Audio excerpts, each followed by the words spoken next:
Okay, yeah, today we will continue to solve the problems in our textbook.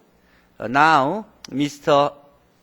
Lee Ban-seok and Hajik and Kim Myung-jun and Jung Da-san will explain the solutions on problems on, in chapter 6. Okay, Mr. Lee Ban-seok will talk about the problems what he has done. 네, 안녕하세요. 저는 챕터 6를 맡게 된 조장 이반석입니다. 저희 팀 프로젝트 챕터 6는 모두 아시겠지만 선형 변환에 대한 내용이고요. 문제를 깔끔하게 정리해서 변형 문제 말고 오리지널 문제 위주로 정리해서 올렸습니다. 일단 첫 번째 문제를 보시면 기본적인 문제인데요. 3차원에서 3차원으로 변환을 하는데 이제 변환을 줬어요, 여기. 그러고 나서 이게 선형 변환인지 아닌지를 판단하는 문제인데, 이게 보시면 합한 것을 변환시켰을 때 각각의 변환의 합이 되고, 그리고 덧셈을 보존하고 또 스칼라 곱을 보존했을 때 이게 선형 변환이 되는 것을 확인할 수 있고요. 그리고 그 x 값을 줘서 이 x를 여기 집어넣었을 때 이제 간단하게 확인할 수 있습니다.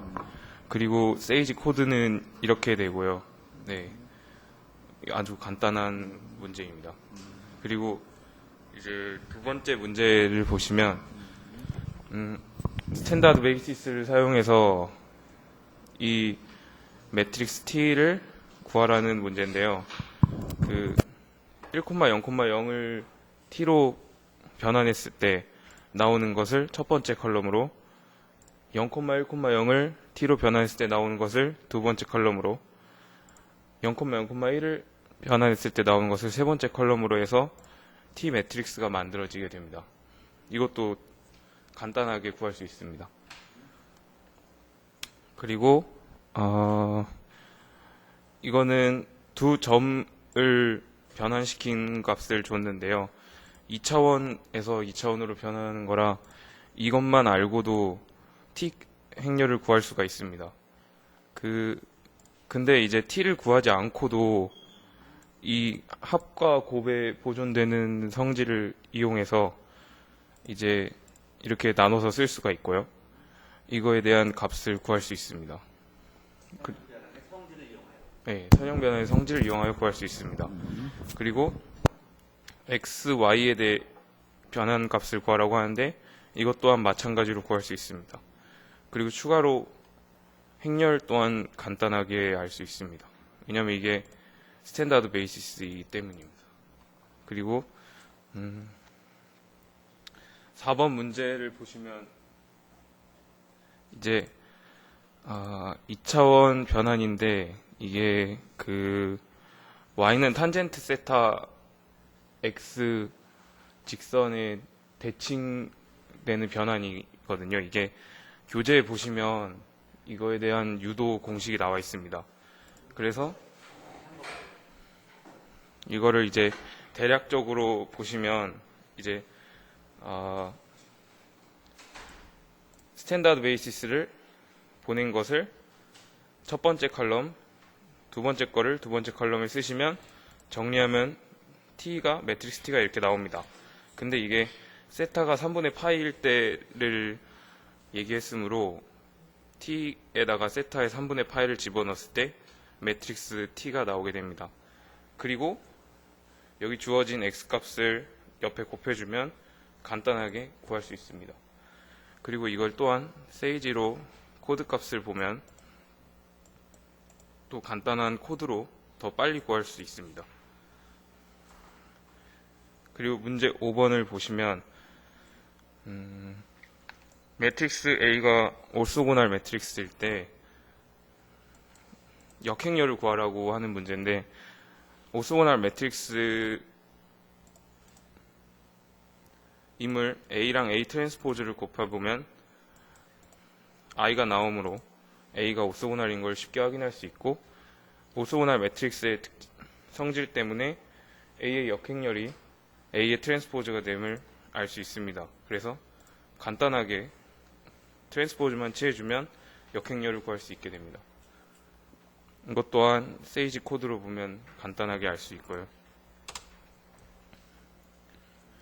그리고 6번 문제는 이제 원투원 앤 온투인지를 묻는 문제인데, 첫 번째를 보시면 이제 선형변환 T에 표준 행렬을 A라고 놓고 커널 T를 구해 보시면 이제 커널 T가 0이 나옵니다. 0,0이 나오는데, 그리고 이미지 오브 T를 구해 보면 그 디터미넌트가 0이 아니므로 A는 가역행렬이 되고, A의 행벡터, L벡터가 모두 리니어 인디펜던트하고, 그로 인해서 이 이미지 오브 T는 R2가 됩니다. 그래서 원투원 앤 온투 둘 다 만족하게 됩니다. 근데 두 번째, 선형변환의 행렬 표현이 가역 행렬이면 그러면 바이젝티브한 매핑이 돼서 네. 자연스럽게 네.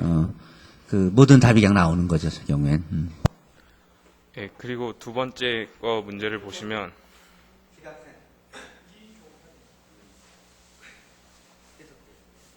두 번째 문제를 보시면 커널을 두 번째 문제 S 변환 행렬을 보시면 이제 커널을 구해보면 0,0이 나오는데 디터미넌트 A가 0이 되므로 비가역 행렬입니다. 그래서 이미지 오브 S는 이제 R2가 아니고 한 벡터로 이동하기 때문에 이제 단사이지만 전사가 아니므로 인젝티브입니다. 그리고 이제 스탠다드 매트릭스 T1, T2를 찾아보면 예. R2에서 R2로 가는 거예요? 네, R2에서 R2로 가는데 반사인데 전사는 아니야? 정말 반사인데 전사는 아니야?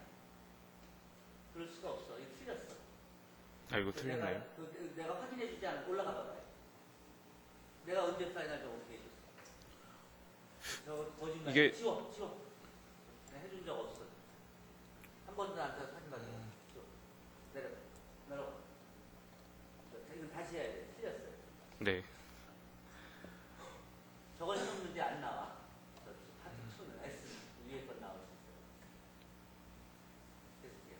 네, 그 이제 T1, T2의 스탠다드 매트릭스를 찾으라는 문제인데, 그 앞에서 했던 방법으로 스탠다드 베이시스를 넣어서 이제 T1과 T2를 구할 수 있고요. 이제 이거에 합성한 거를 구하라는 건데, 이거는 간단하게 곱하는 거로 표현할 수가 있습니다. 그래서 T2에다가 T1을 합성한 거랑 T1에다 T2를 합성한 게 서로 다르다는 거를 확인할 수 있습니다. 이거를 세이지 코드로 보면은 이렇게 나오고요.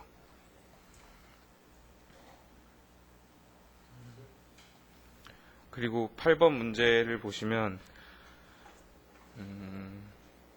앞에서 했던 합성하는 방법대로 이제 T의 매트릭스를 구하고 S의 매트릭스를 구한 다음에 서로 합성을 하고 X를 집어넣으면 선형변환의 행렬 표현을 구하고 그것이 조건을 만족하는지. 네, 거기에다가 이제 X1, X2를 집어넣어서 이제 행렬 표현으로 구해지면 이게 답을 간단하게 구할 수 있습니다. 이걸 세이지 코드로 나타내면 이렇게 금방 찾아낼 수 있습니다. 나타내면이 아니라 그렇게 해서 구한 답하고 손으로 구한 값이 같은 걸 확인했습니다. 이렇게 얘기를 하라고요. 네, 그렇게 해서 구한 값이 같다는 것을 확인했습니다. 그리고 이거는 이제 그 널 스페이스를 매트릭스의 널 스페이스를 구하는 문제인데 이게 매트릭스가 좀 크므로 지각생 이름 뭐예요? 신영준, 이날, 지각. 예, 그래서 손으로 구하기에는 좀 무리가 있어서 여기 문제 보시면 세이지를 사용해서 구하라고 나왔고요. 그래서 첫 번째 세이지 코드가 보면은 에첼론 폼을 구한 다음에 이렇게 세 가지의 코드를 보게 되면 이제 행렬이 이렇게 나오게 되고 간단하게 이제 널리티가 3인 거를 확인할 수 있습니다. 이렇게 행렬이 커지게 되면 손으로 푸시는 것보다는 세이지를 이용하는 게 시간을 매우 많이 절약하실 수 있습니다. 그리고 TA가 선형 변환일 때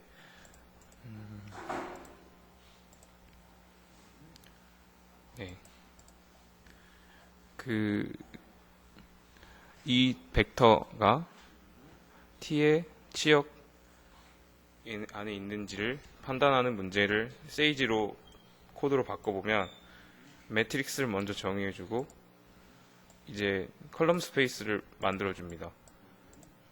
그리고 매트릭스를 트랜스포즈를 계산하기 쉽게 트랜스포즈를 취해주고 이 벡터를 곱해준 것을 이제 여기에 해를 구하게 되면 이게 나오게 됩니다.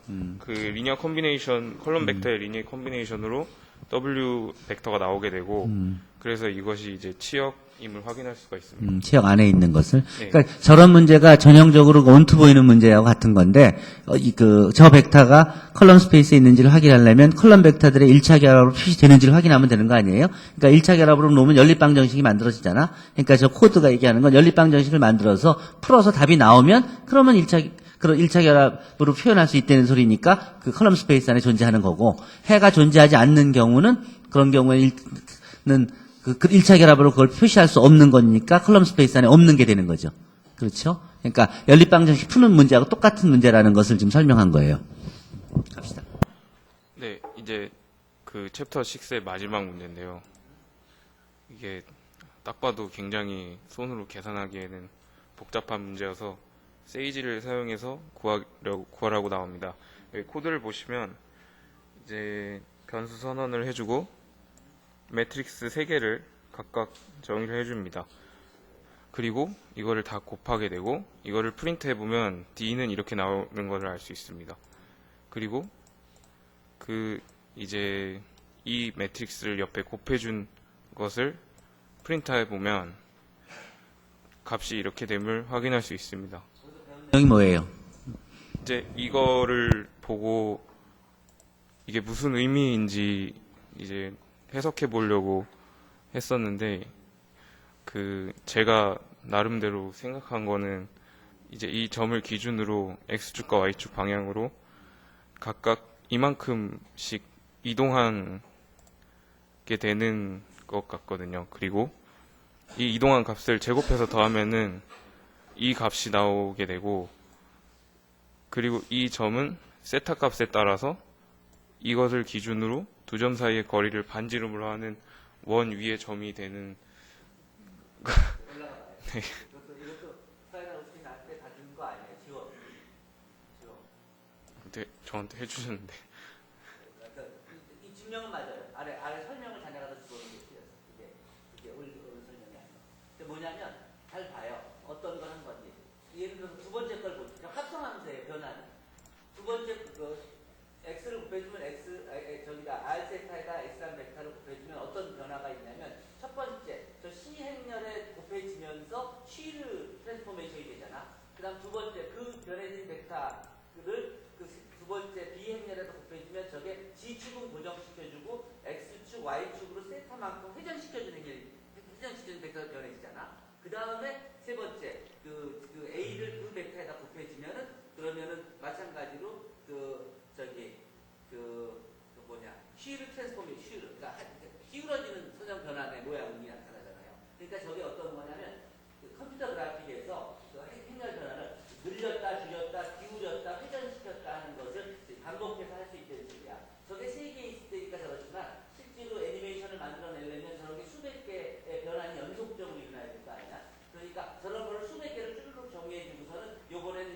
방향으로 돌려서 이렇게 늘리고 그 다음 저쪽으로 가고 참 그런 것을 연속으로 보여주게끔 한 데는 의미가 저런 행렬들을 수백 개를 쭉 연속으로 곱해준다는 그런 의미예요. 그런 거에 단순한 간단한 예입니다. 다음 마무리하겠습니다. 네. 그리고 이제 후기는 제가 6장이 쉬운 단원이라고 생각하고 있는데 이제 문제를 모으고 정리하는데 모르고 있던 게 생각보다 꽤 많더라고요. 그래서 다시 한 번 더 공부를 했는데 이제 2문제나 지적을 받아서 공부를 좀 더 해야 될 것 같습니다. 그리고 이제 여기 아까 있던 노트가 제가 이제 하지크한테 영어로 번역을 좀 부탁했는데 이제 저는 영어를 못하고 하지크는 한글을 못해서 서로 이게 뜻을 몰라서 둘 다 번역을 실패한 그게 기억에 남습니다. Where is Hajik's the conclusion? Where is your notes on your project? 그건 하지크가 나와서 발표하겠다고. Okay, you can add your. Where is your comment? 마무리해요. 네, 네, 그래서 네, 이렇게 됐습니다. 오케이. 수고했어요. Okay, so it covers chapter 6. There are some problems that we need to fix, some solutions that we need to fix. But generally, yeah, Mr. Lee and Hajik understood the contents of chapter 6. It will be revised. Okay, any questions? Then